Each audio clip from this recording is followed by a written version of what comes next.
Alright, well, this is a message to all men in the military. Sorry about, I spilled some coffee on my shirt, but it's about 2 o'clock in the morning, and so fuck it. Anyways, I was United States Air Force. I had it quite easy. We were forced to run 1.5 miles within 14 minutes once a month. So there were a few fat fucks around. But back then, nobody was really fat. So in 1986, I was one of the top linguists in all 4 services. I was a Russian linguist, crypto linguist. 208 for the Air Force boys, and a Charlie for the Army boys, and a Gulf for the Marine boys. And well, the Navy boys, we all knew what purpose they served. They didn't do much translating because it was awfully difficult for them to talk with their mouths full. Sorry, Navy boys, but I was married to a Naval Academy graduate for 5 years. He was one of the most boring rich fuckers I ever met in my life. He thought that I made too much money for it to be worthy of his contribution because I was an Air Force stud and he was just an Army cunt. But so he, disbased himself and became fat. 6'2", 195 pounds. Motherfucking Superman looking fucking gorgeous motherfucker. Turned into a fat, lazy, depressed fuck that didn't even love a new hunting dog as a puppy that I had to take on myself. So don't let your bitches fucking slack. Keep them working. Or at least throw them out in the yard with a fucking lawnmower every once in a while. Even if you're not fags in the military, you still need to be men. And men should be at least mowing the lawn or taking out the fucking garbage. If you give them too many fucking housekeepers, they become quite useless. So, anyways, that's not really what I wanted to talk to you about. What I wanted to talk about is that, I've heard enough about the military is slow to adapt. I've heard enough from enough fucking commanders. Oh, by the way, I'm in my delightful, luxurious, chandeliers and fucking everything. I'm kind of a rich fucker. The United States Air Force was smart enough to kick me out for getting a blowjob from the commander's son. I told him I wasn't homosexual. I never even kissed him. I just thought he was awfully friendly in the public. Well, I don't know. Anyways, it's not worth getting into, but the commander was quite dismayed while his 19-year-old son was sucking off fellow soldiers. Well, he wasn't a soldier. He was just a good student and an awfully friendly boy. But anyways, I was dispensated as something as less of a man, for getting a Hummer when we didn't have Hummers. But that's not what I'm here to talk about tonight. What I'm here to talk about tonight is that I've been spending a lot of time with wounded warriors. Everybody that I associate with is in the Army. I don't know why. And they might be attracted to my platinum hair. I highly doubt that because they're all heterosexual. Now, I've always respected that except for the dumb women you stupid cunts go out and date. Now, I'm talking about you male cunts in the Army. I don't know what it is about this new morality about going out and having a different girlfriend every weekend, but you should take them out into the sunlight or carry a flashlight and check their teeth when they start talking to you about the fact that you're a 25 or 26-year-old West Point graduate, Ranger, Spurs, going on to Delta Special Forces fucking stud. And you boys talk to the ugliest bitches I ever saw in my life. I know that it's awfully ugly in the Army. Because sometimes the shitters are across from each other's. And you're knocking knees when you're taking a fucking shit in the loo. But when it comes to the women, and they start talking about, it'd be delightful to have babies. Check their teeth first. If if they can't afford to replace their teeth, you can't afford to marry them because you're in the fucking Army. Now, as far as the Army's concerned, I've got quite a large opinion about this slow to conform bullshit.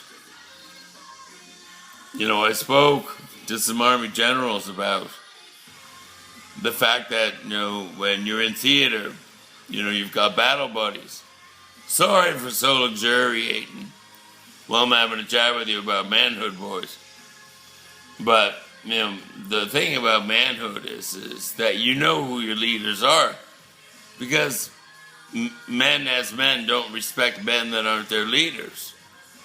And, we all need to be told what to do to a certain extent, or we'd never know what to fucking do to begin with. So fucking deal with it. It's just a reality of life. But, a very imperative aspect of this wounded warrior stuff that I think that we're terribly missing as a society is that, my brother is retired Army infantry. He was the middle kid, so he didn't have an opportunity to be the smartest like his oldest brother. But that doesn't mean he's not an example, but as a good family man, and as a man of substance, and a man that provides, and a man that's been through war and the hell of war. And, you young cubs, we'll call you weeblos until you graduate from the fucking portals of the Army, boys. But, you little weeblos that are very early on at West Point that'll never make it into the future of manhood, and you fucking fairies that are part of the military. Congratulations to being in the military. It's a new service. Thanks to President Obama's bravery. And, I will never, ever dissuade from the fact that Mr. President Barak Obama is and will be in total fortitude and in fruitful regard and absolute abject admiration. That man is my hero in perpetuity. If I died tomorrow, it would be knowing that a real man stood up for this country and stood up for what was right. And I'm not saying that faggotry is an important part of the military, but we all know it's an imperative part of morale. And fuck it if you don't think it is. But I was on a base with 6,000 men and 50 women that looked like tree trunks with shaved fucking heads. So, it wasn't really improvisation, but it was an aspect of reality. We weren't in jail. We fell in love with each other. And we couldn't help it. Not because we were gay or fags or whatever the fuck you want to call it. Or not that we were any lesser of men, and we were also leaders. I was a definite leader, definitive leader. Won all the awards and superseded everybody else. Except for the fact that there was one thing I terribly resented about the military. Is that I was smarter than everyone else around me. I knew that. I've known that my whole life. Ever since I was in the military, it actually taught me I was smarter than most people in the world. Which is a grateful thing that I owe to the military.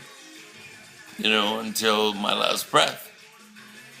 But one thing I learned about the military is that it taught me how to respect my aptitude. And, women facilitate a man's sense of self if he serves a purpose. And so, the problem in today's society is that, well, before when I was in the military, the problem was there was no women. And so, you go from an all-boys Jesuit high school with a very large penis, and it's 2 weeks of holding hands, 2 weeks of making out, 2 weeks of base number 2, and 2 weeks of base number 3, and by the time you get to base number 4, your bat's too large for home run, and so you start all over, and it goes on, and then You hear the fat girl's easy, but your size shoes is still a 14, even though you're 4'6.5". It's a tremendous burden down with a large penis as a white man. Because, when you're 4'6.5" and you're running around and they're calling you tripod, you know that you should be running around in Peter Pan tights in the drama club. You'd be better off trying to join something like fencing or the football team, as the towel boy. That would have been a much more appropriate position for myself. But when I was in the military, I have to tell all you gentlemen and men in the military, I had a very aggressive black drill sergeant who demeaned and degraded me for not paying attention. Well, not paying attention to the military is a very serious concern to everyone in your unit.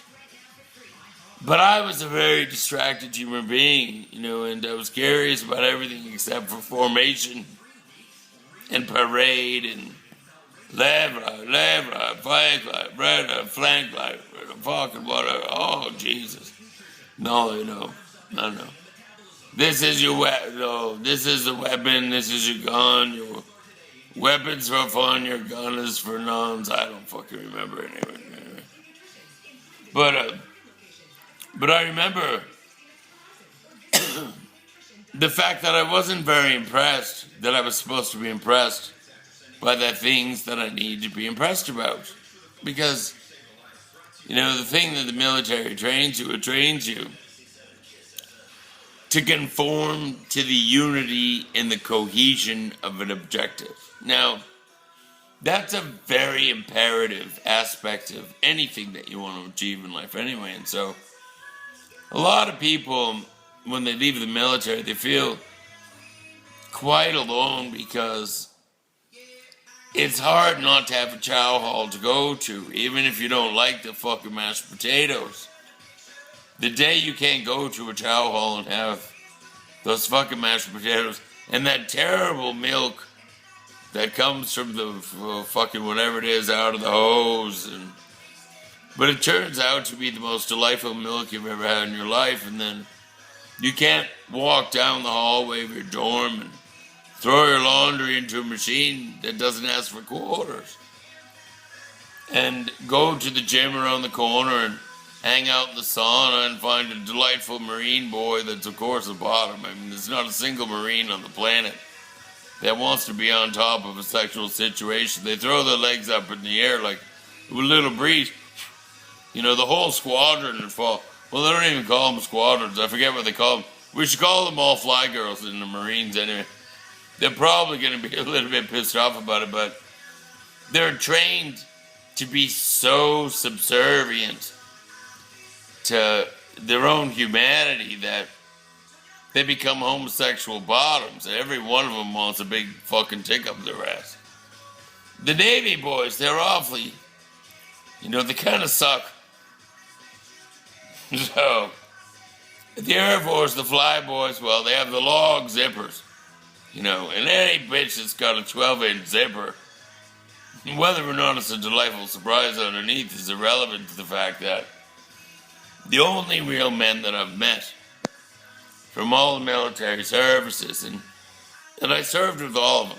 And so I have to say, even though I'm making some, sexual generalities and stuff, that my hat is off, actually, to the United States Army. I mean, I know that the history of the Army isn't the most pleasant thing in the world. That essentially was the cavalry and the whole cleansing the plains of the Indians and being armed, and people had spears and trading beads for poisonous blankets. I mean, that kind of stuff wasn't very nice in regard to U.S. history.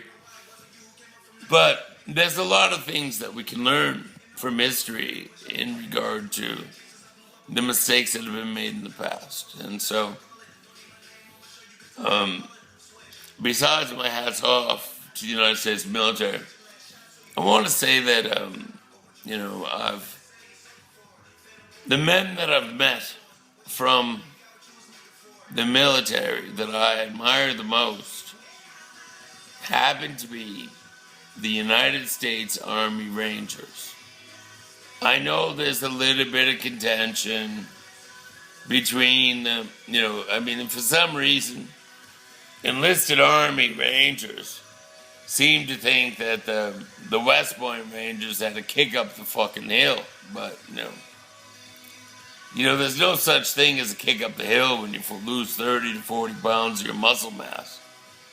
And to try to graduate on top of your class. Because nobody wants to be on the bottom except for the Marines. Back to fucking with the Marines again, but... I was actually an Air Force guy that was looking for a leader amongst leaders, and I never found one in the military. So I've been fucking myself most of my life anyway. In multiple ways, one way or another, but I want to say that I'm still a little bit disgusted about the fact that, the military, regardless of differentials between services, U.S. Air Force and Marines, and there's a lot of contentious cunt behavior going around management, which we, would love to call commanders and leaders, but the leaders that I see is the youth of the military. It's not us old cunts that are already out. I'm already out. Like I said, I was kicked out for a very sucky situation. One that I wasn't terribly involved with my own self, but, it's kind of hard to hide a 9-inch penis in the commander's son's mouth. But it wasn't my fault. He was a terribly friendly guy. But,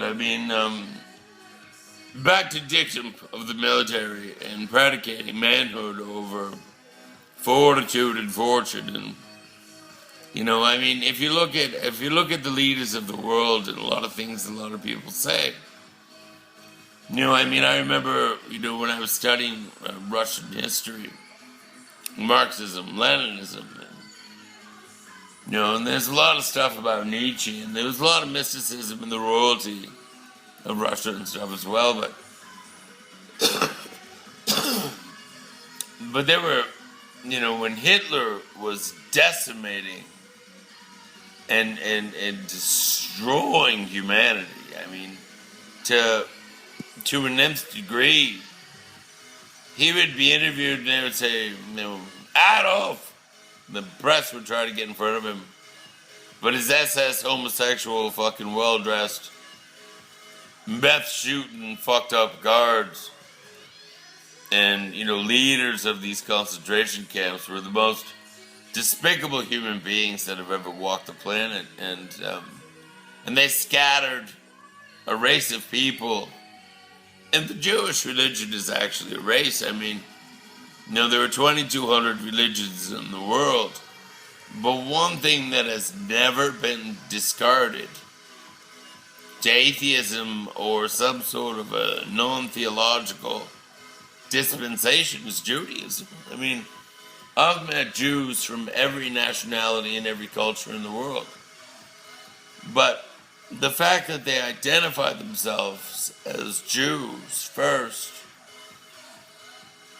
in regard to what that means as a family and a cohesive community, even if it's disregarded in squalor and abject depravity, they will still light the candles. They will still have a communion of soul and a communion of community. And so, nowadays, I just read a horrible, horrible, horrible thing about the fact that, that 60% of people were involved in their communities 10 years ago. And now it's less than 30%. And the one-upmanship crap is just such a useless endeavor, especially when you're around somebody as smart as myself. That one-upmanship stuff doesn't work very well, it doesn't go very far, but I'd like to get back to something that I truly respect and that I know a great deal about, the United States Army. I understand military purpose. I understand what absolutely horrendous legacy that was left for my hero, President Barack Obama, to contend with, and the deficits and the bush, burning bush. I call him the burning bush. I mean, he threw caution to the wind, and you know, and we try to act as though these wars are over and pay less attention to them, but these are not boys, these are men, these are real human beings that are going and still believe in the fight for patriotism and a servitude of justice on a global scale. People don't realize, because they're foolish. The United States, the people of the United States are so foolish. I've been a U.S. citizen since the day I was born, but I'm also an Irish citizen only by the fact that I had a grandmother that was, that had a farm in Ireland, and I identify myself as a patriot and a respecter of humanity. And I think that as a global community, we have a tremendous responsibility to ourselves as U.S. citizens to learn a little bit more about each other, because I just heard that 1 out of 4 people in the United States doesn't even have a person as significant enough in their lives to consider them to be a friend. And outside of that, even far worse, far, far worse, is suicide. I mean, such an act of despondency. And the fact that 1 out of 4 people don't even have a person that they could consider a friend. And then back to the Army and the conflagration of concepts in regards to global responsibility. And the fact that we have an erudite intellect as a president who is saving the world as best he can. So, I don't care if you're white, Midwestern, black, indifferent, Presbyterian, Jew, atheist, but don't be an asshole and hate the most admirable man on the planet that I commissioned artwork for. Not for him, but I'd be delighted to give some of it to him, or all of it to him. I don't care about money. I've never been motivated by money, but I would like to say I need to sign out, I suppose. Can't stay out forever, so. First, I want to say that my utmost respect, admiration, and modern-day Herodicus, marathon man of duty, justice, jurisprudence, and dignity, definitive dignity of grandeur and grand scale, is our president. And I must, I suppose, sit up for this, is my president, Mr. Barak Obama. And I am proud to be a U.S. citizen because of him. And I'm glad the bush is not burning anymore, because there's not enough hoses to put out that fucking fire. And it's not a Republican or a liberal or conservative or anything other than, you have to admit as an American that President Barack Obama, first of all, there we go. There we go. So, now, Mr. President Barack Obama, Commander-in-Chief of the fortitude and the future of the American people, and the heroes of our United States Army and the girls of the U.S. Marines, and the young boys of the Weeblos in the Air Force, and the Navy boys with their delightful portals, salute the United States Army in perpetuity for protecting our liberties, our justice, and our love for our country and our president and our delightful First Lady, Mrs. Michelle Obama. Delightful woman. She's got some hips. That boy's got to play some basketball. Anyways, sorry about the whole boy thing. Anyways, so I wanted to show you one thing before I say goodnight. I bought this. It's a bunch of cherries from a delightful artist in Croatia. I took friends, and I like still art, but I thought it was delightful that it was painted in reverse on glass. So, I mean, just these beautiful cherries were painted in reverse on glass. And then this is by Malcolm Bucknell. The cock dismays the Spanish Armada, something like that, but painted with a one-hair brush. And then Alexander, a friend of mine, Russian, who's an artist, and this I bought when I was in the Air Force years ago, and another one-hair artist, and